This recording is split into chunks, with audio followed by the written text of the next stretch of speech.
예수님의 오신 이 성탄절이 다가오는 이 시간에 예수님의 육신의 어머니 마리아에 관해서 한번 생각해 보고자 합니다. 사실 우리 개신교에서 이 마리아가 별로 이렇게 중요하게 여김을 받지 못합니다. 왜냐하면 이 캐톨릭에서 너무 이 마리아를 우상 숭배 이렇게 하고 너무 이렇게 높이 이렇게 세우니까 제가 볼 때는 그것에 대한 반발로 도리어 개신교에서 마리아를 너무 이렇게 취급하지 않고 다루지 않고 있는 것이 아닌가 하는 그런 생각을 하게 되는데요. 저는 왜 하나님께서 그 하고 많은 여인들 가운데서 마리아를 선택하게 하셨는가 하는 면을 생각해 보면서 우리가 하나님의 그 마음과 그 마리아가 이렇게 그 천사의 그 수태 고지를 들을 때에 보였던 그 반응, 이 반응을 생각하면서 어떻게 우리가 이 땅을 살아가야 될 것인가, 주의 마음은 어디에 머물러 있는가 하는 것을 한번 생각해 보고자 합니다. 천사가 마리아에게 잉태가 될 것임을 알렸습니다. 수태 고지를 합니다. 근데요, 그 마리아가 그 말을 들을 때에 보통 그 이스라엘 땅에 당시에 이 결혼을 하는 그 나이는 12살에서 13살 사이입니다. 정말 어린 아이에 불과하죠. 우리도 옛날에 아이들이 다 이렇게 어려서 결혼했지 않습니까? 12살에서 보통 일반적으로 12살에 정혼을 하고 13살에 이렇게 결혼을 하는 것이 당시 일반적인 풍습이었습니다. 우리 나이로 뭐 중학교 2학년 정도밖에 안 되는 그런 나이가 되겠죠. 근데요, 천사가 마리아에게 그 수태 고지를 하였을 때 마리아가 어떻게 반응하는가 하는 것이 성경에 나오는데요. 이 마리아가 이렇게 반응을 합니다. 제가 아직 남자를 알지 못하는데 어떻게 아이가 태어날 수가 있습니까? 그렇게 반응을 합니다.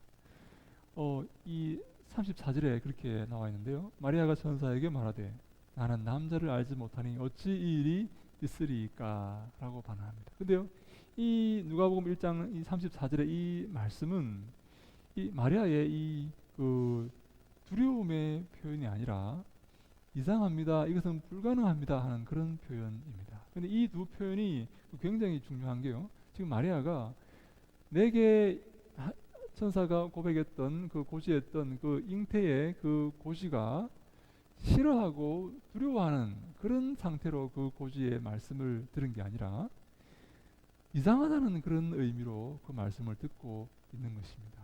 다시 말해서 아닙니다, 싫습니다, 저는 어립니다, 저는 아직까지 세상을 더 살고 싶어요, 내 자유를 더 누리고 싶단 말이에요, 왜 제가 그런 일을 당해야 됩니까? 하는 이런 두려움과 싫음이 아니라 아니 저는 아직 결혼을 못했는데요, 저는 아직 남자를 알지 못하는데요, 어떻게 그 일이 제게 일어난다는 말입니까? 이렇게 그건 불가능합니다, 이상한 이야기인데요, 그런 의미로 지금 마리아가 받아들이고 있는 것입니다. 이 두 차이를 여러분 이해하시겠습니까? 싫어하고 두려워하고 나는 그 일에 관여하고 싶지 않아요, 저는 내 삶을 살고 싶어요, 저는 벌써 아이를 갖고 싶지 않단 말이에요, 이런 게 아니라 아니 난 아직까지 결혼을 못했는데요, 나는 남자를 모르는데요, 어떻게 이런 일이 일어날 수 있죠? 불가능한 것 아닙니까? 하는 이런 이상한 그런 태도로, 이상한 말을 들었다는 태도로 지금 마리아가 응대하고 있다는 사실입니다. 근데요, 그 일을 우리가 알 수 있는 것이 이 36절에 천사의 이 마리아에 대한 답변을 통해서 우리가 알 수가 있습니다. 36절에 이렇게 나옵니다. 보라, 내 친족 엘리사벳도 늙어서 아들을 배웠느니라. 원래 임신하지 못한다고 알려진 네가 이미 6달이 되었나니 라고 말합니다. 천사가 마리아에게 너의 친족 엘리사벳도 늙어서 아들을 배웠느니라. 본래 임신하지 못한다고 알려진 네가 나이가 많아서 임신 못한다고 했는데 이미 6달이 되었다 라고 말합니다. 무슨 말입니까? 이상하게 생각하지 말라고. 너의 친족 엘리사벳도 그렇게 잉태가 되었어. 하나님은 하실 수 있단 말이야. 그래서 37절에 보니까 대저 하나님의 모든 말씀은 능하지 못하심이 없느니라 라고 말씀을 하는 것입니다. 여러분 천사의 말을 여러분 잘 이해하시겠죠? 마리아의 이 태도를 잘 이해하시겠죠? 저는 마리아가 이 어린 마리아가 이 천사의 말에 이렇게 반응한다는 것을 참 놀랍게 여겼습니다. 마리아는요, 그 주님의 이 육신을 잉태하는 데 대한 그런 두려움이 있었다기보다는 그 주님의 그 임하심과 그 오심을 너무 이렇게 기쁘게 맞이하는 그런 모습을 우리가 보게 됩니다. 그래서 마리아가 38절에 이렇게 고백합니다. 마리아가 이르되 주의 여종이오니 말씀대로 내게 이루어지이다. 이렇게 고백을 하는 것입니다. 그리고 마리아가 고민하거나 마리아가 두려워한 게 아니라 천사가 하나님 말씀은 능하지 못하심이 없다. 하나님은 다 하신다. 걱정하지 마라. 이렇게 그 말씀하니까 마리아가 즉각적으로 주님의 여종이오니 저는 주님의 종입니다. 저는 주님의 종에 불과합니다. 말씀대로 내게 이루어지기를 원합니다. 라고 응답을 했다는 것입니다. 여러분 이 말씀에 순종하는 자세, 주님의 종입니다. 주의 말씀이 내게 이루어지기를 원합니다. 라는 이 자세가 진정한 종의 자세이고 진정 주님이 기뻐하시는 자세이다 라고 하는 말씀입니다. 여러분 그 뒤에 보니까 천사가 떠나가니라 이렇게 나와 있습니다. 천사가 용무를 마치고 이제 떠나간 것이죠. 이 말이 의미하는 것은 무엇인가 하면 이제 마리아의 그 답변, 주님의 종입니다. 저는 주의 종입니다. 주의 말씀대로 내게 이루어지기를 원합니다 했던 이 말씀이, 이 마리아의 답변이 아주 천사의 이 사명을 이루는 그런 답변이었다 하는 것입니다. 천사가 이제 용무를 끝냈다는 것입니다. 천사의 모든 이 사명, 이 수태고지의 사명, 그리고 마리아 그것을 받아들였다는 이 사실이 이 천사가 떠나가니라 라는 이 말 속에 담겨 있습니다. 천사가 이제 용무를 다 마친 것입니다. 이 역사가 이제 끝이 난 것입니다. 무엇으로 끝이 났습니까? 마리아의 순종으로 끝이 납니다. 주님의 종입니다. 주의 말씀대로 이루어지기를 원합니다 했던 이 말로 하나님의 이 계획이 이제 천사의 이 사명이 끝이 나게 되는 것입니다.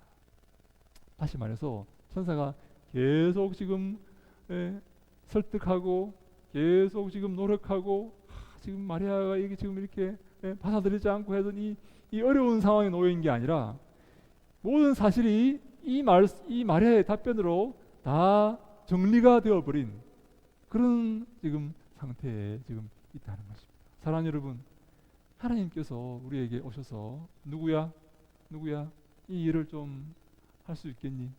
나를 좀 도와줄 수 있겠니? 내가 지금 이것을 원하는데 할 수 있겠니? 여러분 이렇게 하나님께서 우리에게 찾아오셔서 말씀하실 때 주님, 제가 주님 종입니다. 주의 말씀대로 이루어지기를 원합니다. 제가 주의 말씀에 순종하겠습니다. 여러분 그렇게 반응하실 수 있겠습니까? 마리아가 바로 그렇게 이 어린 소녀 마리아가 그렇게 반응하고 있다는 것입니다. 여러분 사실 이 주님의 종입니다. 저는 주님의 종에 불과합니다. 주님의 뜻대로 하겠습니다. 이런 자세의 반응은요, 성경을 읽어보면 수많은 믿음의 이 선배들, 이 믿음의 신앙의 위인들의 반응이기도 했습니다. 주님께서 부르실 때 주님, 제가 여기 있습니다. 저를 보내어 주시옵소서. 누가 나를 위하여 갈고 누가 내 일을 좀 해줄 수 있나? 누가 내 마음을 시원케 할 수 있나? 내가 지금 저 일을 해야 되는데 누가 할 것이냐? 이렇게 말할 때 우리 사랑하는 믿음의 이 위인들이 주님, 제가 여기 있습니다. 저를 보내어 주시옵소서. 그렇게 해서 갔다는 것입니다. 참 여람되지만 제가 고등학교 2학년 때 어떤 집회에서 말씀을 듣는데 정말 그 목사님께서 설교를 오래 하셨어요. 3시간 정도 하신 것 같아요. 그래서 제가 너무너무 힘이 들고 지쳐서 집에 돌아오는데 다른 말씀은 하나도 기억이 안 나요. 근데 한마디가 기억이 나는 거예요. 내가 너의 인생을 책임진다. 내가 너의 인생을 돌보겠다. 그 말씀만 어떻게 제 머릿속에 이렇게 맴돌고 있는 것입니다. 그래서 제가 그 말씀을 여러분 그런 말씀을 들을 때에 우리가 그런 말씀 많이 듣지 않습니까? 주님이 당신의 인생을 책임지십니다. 당신을 돌보십니다. 그런 말씀을 많이 듣지 않습니까? 근데요, 그 말씀을 들을 때에 여러분 그 말씀을 이렇게 자주 듣는데 별다른 이렇게 느낌이 없이 그렇게 들어주지만 제 마음속에 그때 그런 마음이 생기는 것입니다. 그렇지, 주님께서 내 인생을 책임지시지. 그렇다면 내가 무엇을 할까 하는 그런 이 생각이 이렇게 마음에 들었습니다. 내가 그러면 주님이 나를 책임지시면 내가 무엇을 해야 되지? 그러면 나는 주님의 종이 되어야 되겠다 하는 그런 마음이 제 마음에 생겼습니다. 네, 주님의 종입니다. 우리는 주님의 종입니다. 주님이 우리를 종으로 불러 주셨습니다.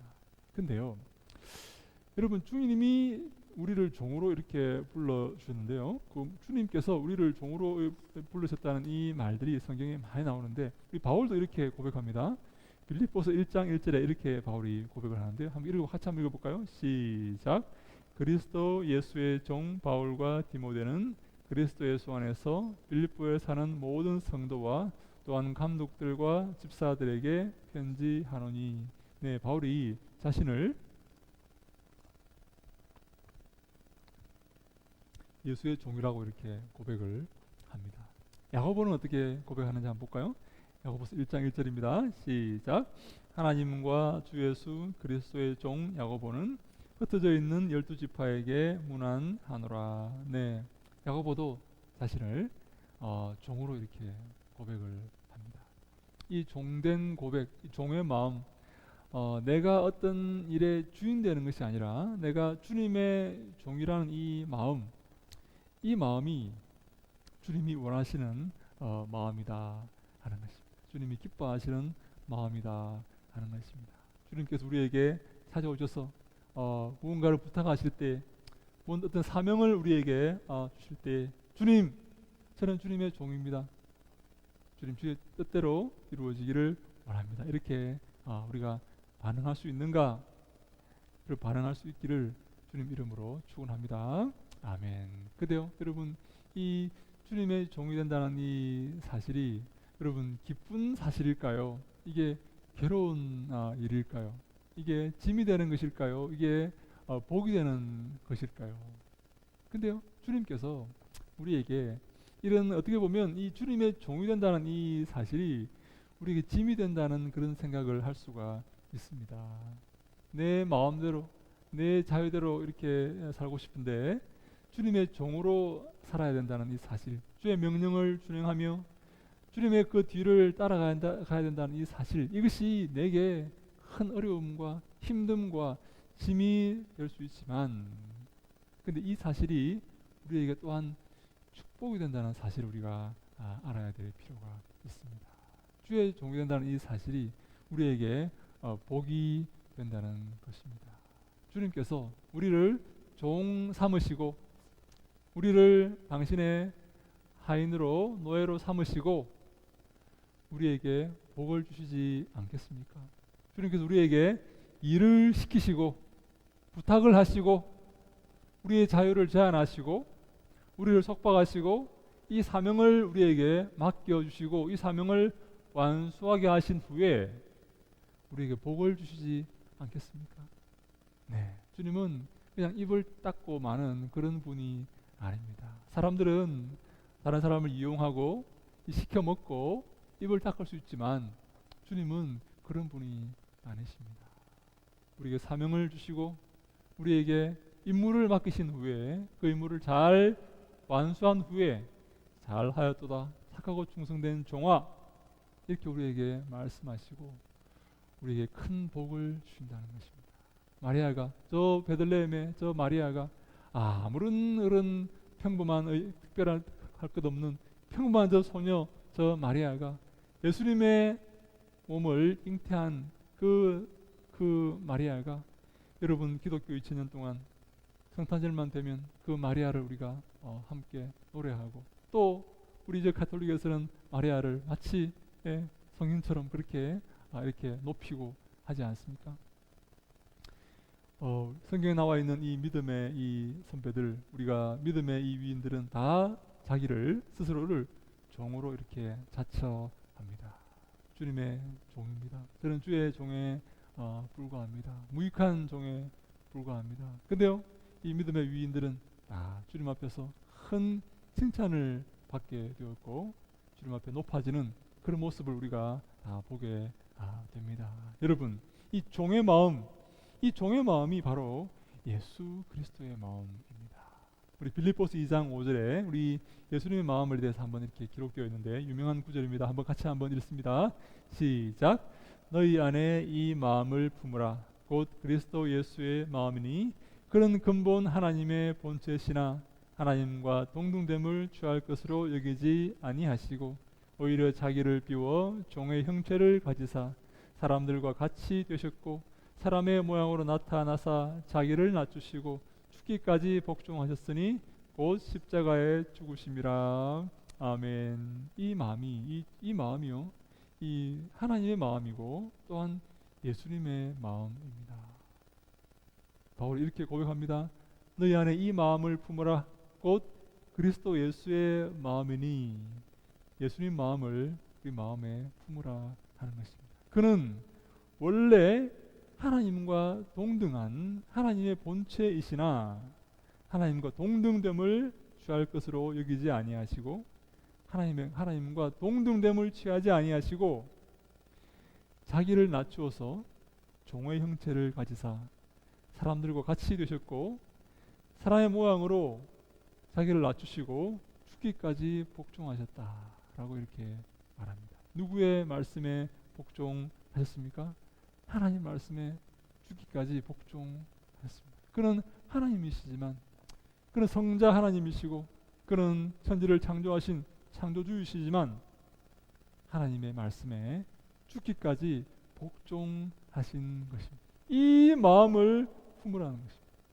이 마음을, 물론 저부터 이 마음을 품어야 되는데 이 마음을 품어야 된다 하는 것이죠. 이게 바로 종의 마음이고 성령의 마음이고 성령을 받은 사람들의 마음이고 주님이 기뻐하시는 그런 마음이다 라는 것입니다. 바로 마리아가 그 마음을 가지고 있습니다.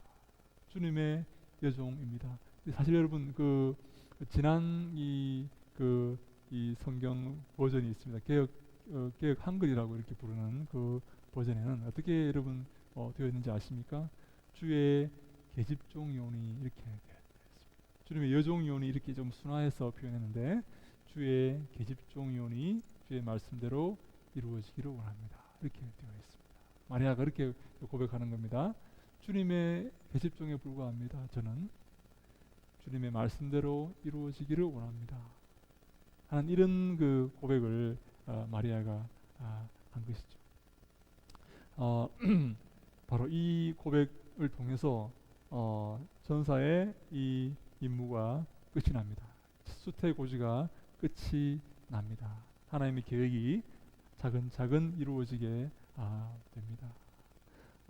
사랑하는 여러분, 주님께서 우리에게 임하실 때, 주님께서 우리에게 부탁하실 때, 주님, 저는 주님의 여정에 불과합니다.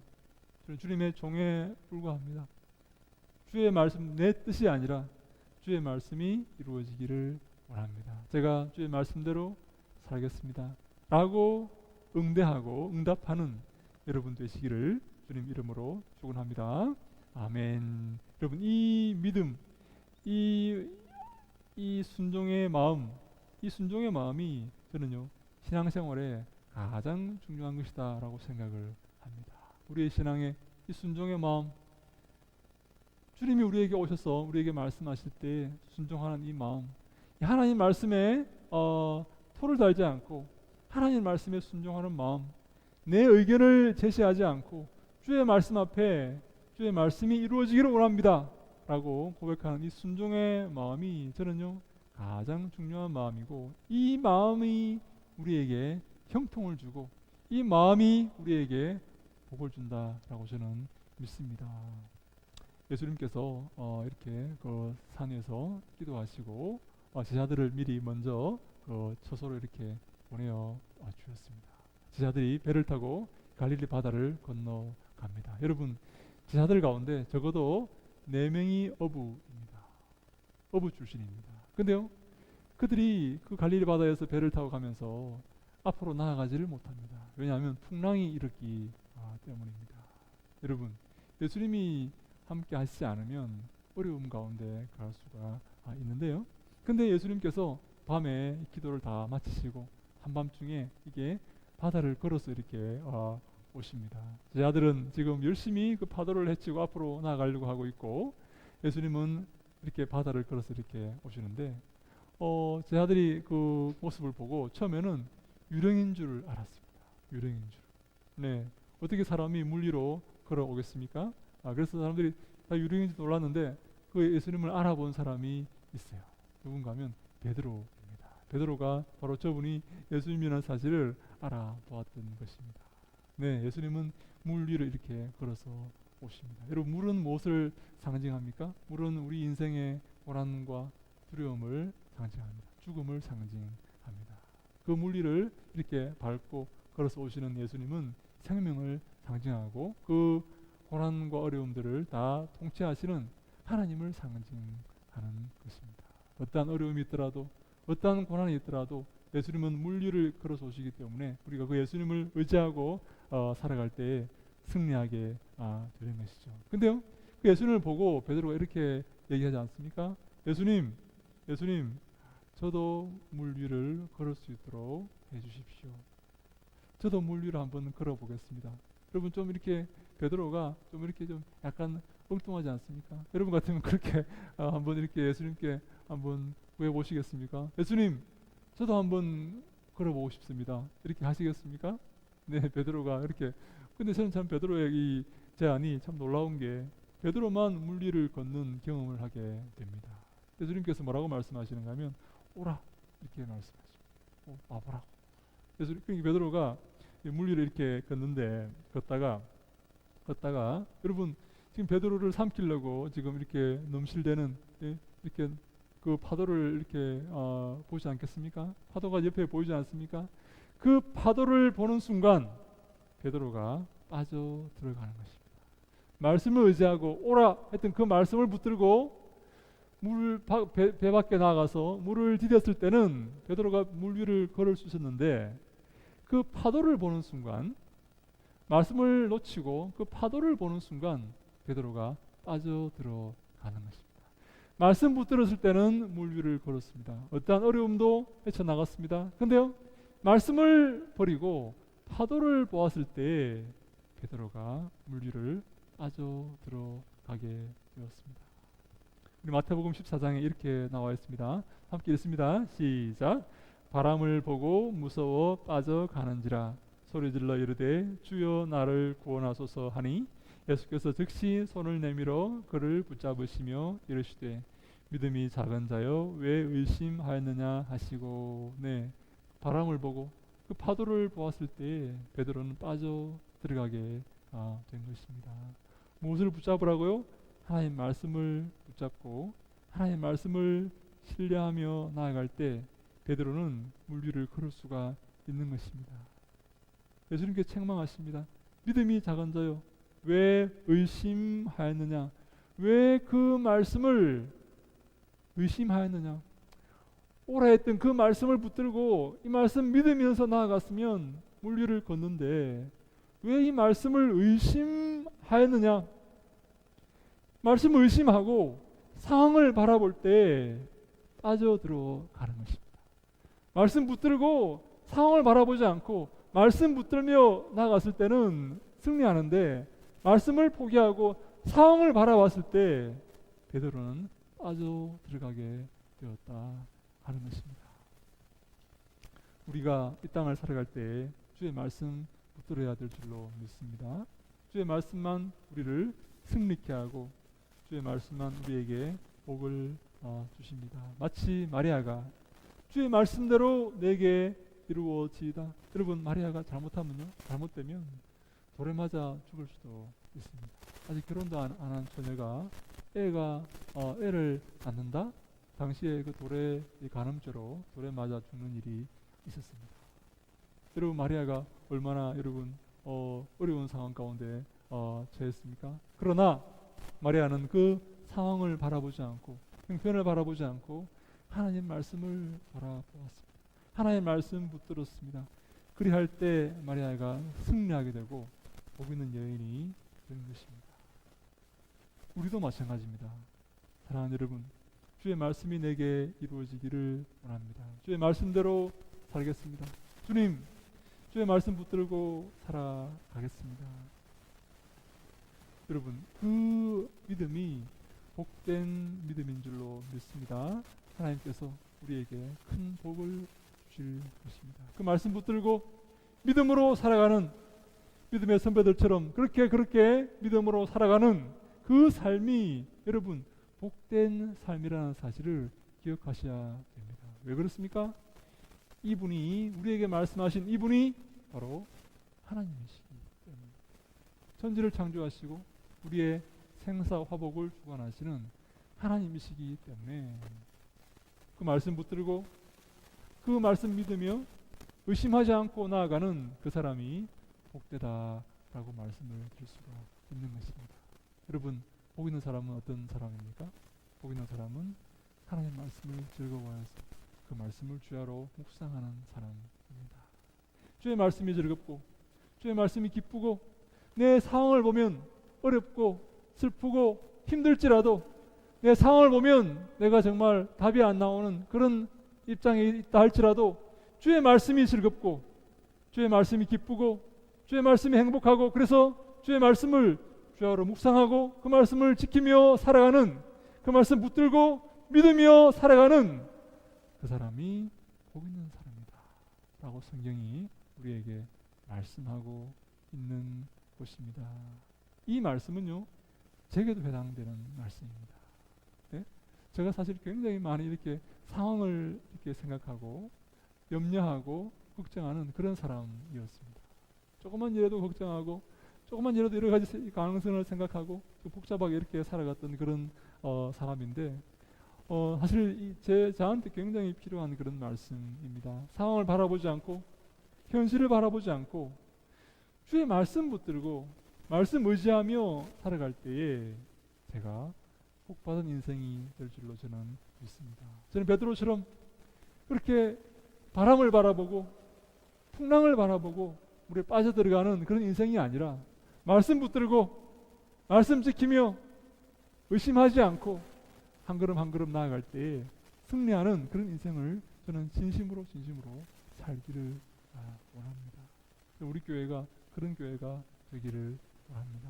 상황을 바라보지 않고 말씀 붙들고 나아가는 교회, 주님이 칭찬하시는 교회, 믿음의 교회. 믿음이 없이는 하나님을 기쁘시게 할 수가 없지 않습니까?